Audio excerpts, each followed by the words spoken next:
$200 billion a year. You add on top of that philanthropy from the rest of the world, government aid, you know, USAID, DFID, you know, all that money out there. You're not even touching the total price tag just to fix one significant social problem in the developing world, which again is a $3 trillion price tag, and that's today. You know, as cities are growing, that's becoming more and more expensive. So unless you bring in private capital, that's the only place you're going to be able to get enough capital to actually make those things happen in a real transformational way. And the reality is that there's a lot of the issues that are traditionally focused on through philanthropy and through grant making and donors and so on that actually do have revenue streams and could actually be profitable if you did it in a different way and you came at it from that approach rather than the approach of I'm just giving money away and I'm walking away. And so again, it's an opportunity to harness that and bring in private capital so that you actually get enough money to actually make the difference that needs to happen.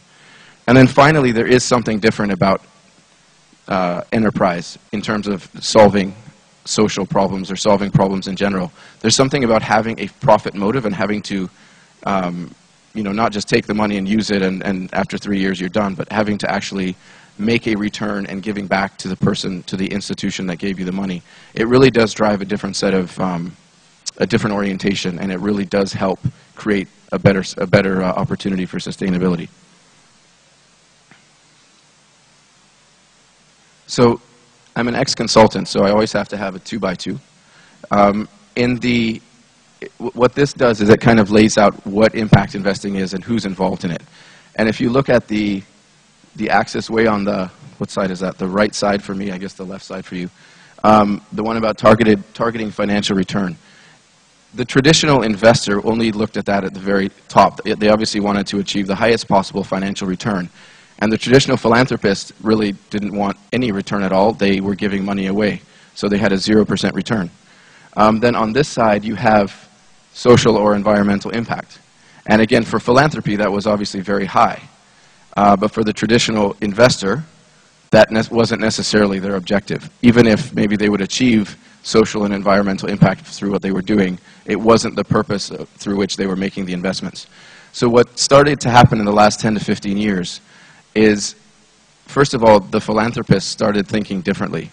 Some of them were the old traditional philanthropies who, you know, for decades had just given out checks and realized, look, there's something we got to do beyond this. You know, there's so much of the work we're doing that if we put a profit motive in it, it can actually have more sustainability so that when our money runs out after 3 years, the project doesn't close.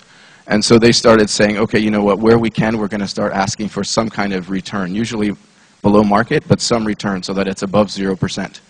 At the same time, the traditional investors started to realize that, you know what, if some of them, you know, now had made lots of money and wanted to give back, but as they were entrepreneurs at the core, they didn't want to just give money away, and they thought, look, for me, it's just not in my ethos to give away for free, and so I'm going to invest in social enterprises, but I'm not giving them the money. I still want some return, but again, it could be below the normal kinds of return I expect, and I'll forego that for some level of social or environmental impact.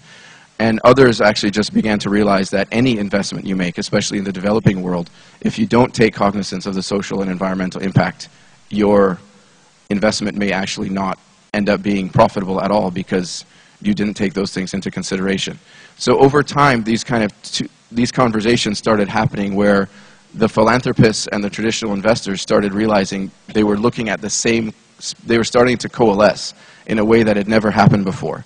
And that's kind of where this came together, where a very unusual group of institutions came together and said, look, we realize that we're coming at this from totally different sides. For some of us, it's about financial impact first, but we want social and environmental impact as well. For others, they said, we're starting at social and environmental, but we want some financial return. And somewhere in the middle, they coalesced, and that's where the idea of impact investing came from. Where, again, you can have transformational social change by actually investing for a return and not just writing checks and giving money away. So impact, and this is my last slide, so I hope I'm within my limits.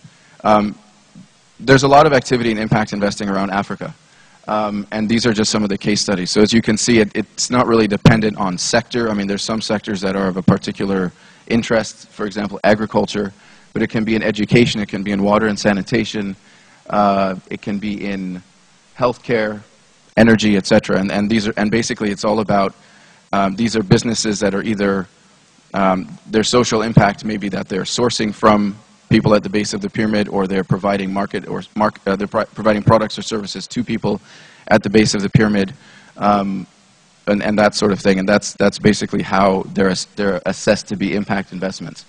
But what's interesting here is that of these investments, other than the one under agriculture in Tanzania for Mtanga Farms, which was our first impact investment, almost none of these are actually done with African capital.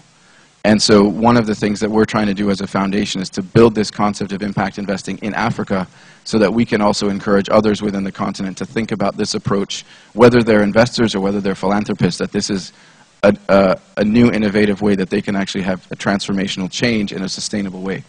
The other thing you'll notice is that there's no arrows pointing at Nigeria. It's not because there isn't any impact investing going on here, but it's very, very new in Nigeria and not well known. And so we also hope to now make it so that in a couple of years, all of the arrows will be pointing at Nigeria. And we'll be able to talk about in more detail impact investing in Nigeria itself. So that's basically what the concept of impact investing is. It's, again, this sort of mix of investing and having social impact at the same time. And it's not to replace traditional philanthropy of grant making, it's to augment it and to try and bring additional capital